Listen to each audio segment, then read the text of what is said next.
Başladı hədələməyə.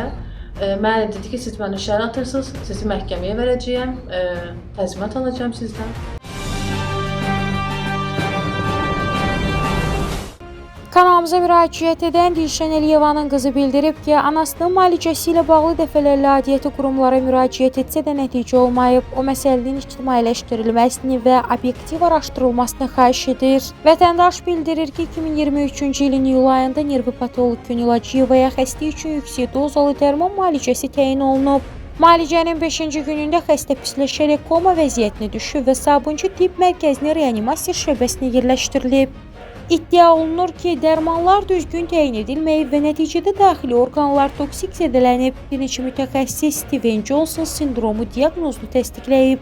4 ildir müraciət edən iddiaçı həkim tərəfin müdafiə olunduğunu bildirir. Qeyd edək ki, məsələ ilə bağlı qarşı tərəfin mövqeyini öyrənmək isə mümkün olmayıb. Ətraflı vətəndaşın öz dilindən dinləyək.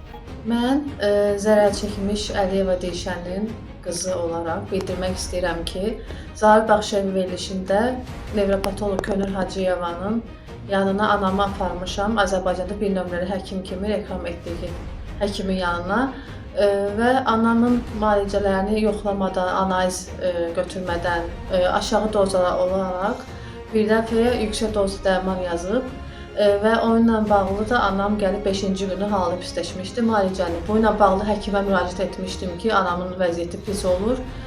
Həkim bildirmişdi ki, mənim dərmanlarımdan deyil və müalicəni davam etsin. Xəstə də müalicəni davam etdi və skor gəldi. Gördü ki, toksik epidermal nekroliz zəhərlənmə baş verir və Sabunçu reanimasiyasına yerləşdirdilər. 10 gün orada ağır koma şəklində qaldı.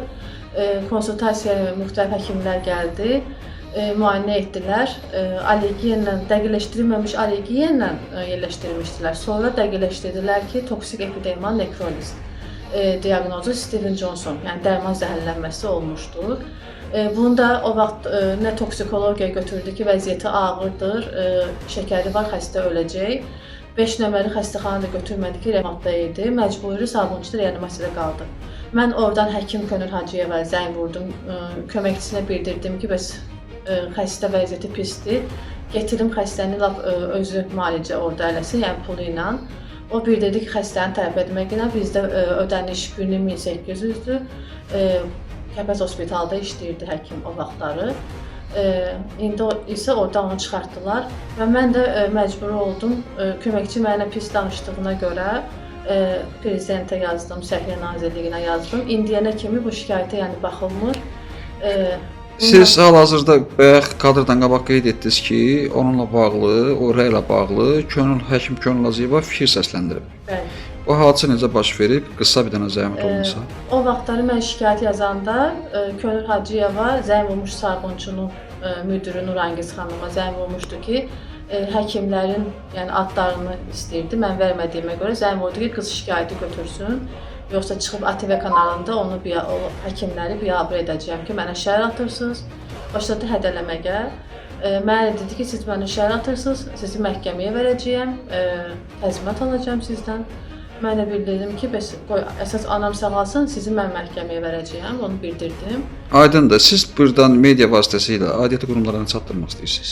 Aidiyyəti qurumlara çatdırmaq istəyirəm ki, Cənab Prezidentə, Mehriban xanıma. Cənab Prezidentə mən teleqramlar vurmuşam bu ilə bağlı 2023-cü ildə, artıq 4-cü ildir. Hal-hazırda media vasitəsilə gedir söhbət. Yəni media vasitəsilə hansı fikirlər səsləndirmək istəyirsiniz? Buyurun səsləndirin. Xahiş edirəm ki, Cənab Prezident Mehriban xanım, Fuad Əzgərov, Baş prokuror Kamran Əliyev bu işi araşdırmasında mənə köməklik etsinlər. Çünki qəbullarında da olmuşam. İşi tapşırıblar, amma baxılmayıb indiyənə kimi. Bu Könül Hacıyevanın yazdığı reseptdir. Dərmanın dozasını yüksək yazdığı üçün, həmən bu dərman 25-50 qram olduğu üçün 100 qramdan bir dəfə başlayıb. Bu ikisi də birgə Steven Johnson, yəni ki, toksik epidermal nekroz verir. Usta. Mamanı skor apardı Sabunçu reanimasiya şöbəsinə, ora dəqiqləşdirilməmiş allergiya ilə daxil oldu və 15 gün reanimasiyaya yatandan sonra mütəxəssis həkimlə araşdırandan sonra L51-2 toksik epidermal nekroz dərman zəhərlənməsi diaqnozu qoydular. Bunu da mütəxəssis həkimlər burada təsdiqləmişdi. L51-1 toksik epidermal nekroz, dərman zəhərlənməsi. Sadəcə orada həkim, zəmur həkimlər hədələdiyi üçün onu dəyişmək istədilər epiqriziki. Güya korona olub, halbuki analizlərində hamısı burada var, korona zad çıxmayıb. Yəni buzda şüşə zad hələ bir şeylər olmayıb da, yəni ancaq zəhərlənmə olmuşdu. O da dərmanı da olsa yüksək yazdığı üçün. Sonda Kanal 21 olaraq onu da bildirək ki, səsləndirilən fikirlərə görə heç bir məsuliyyət daşımırıq və qarşı tərəfin də mövqeyini işıqlandırmağa hazırıq. Kanal olaraq ictimailəşdirmək bizim işimizdir. Tədbir görmək və ümid isə aidiyyəti qurumlara və Allaha qalır.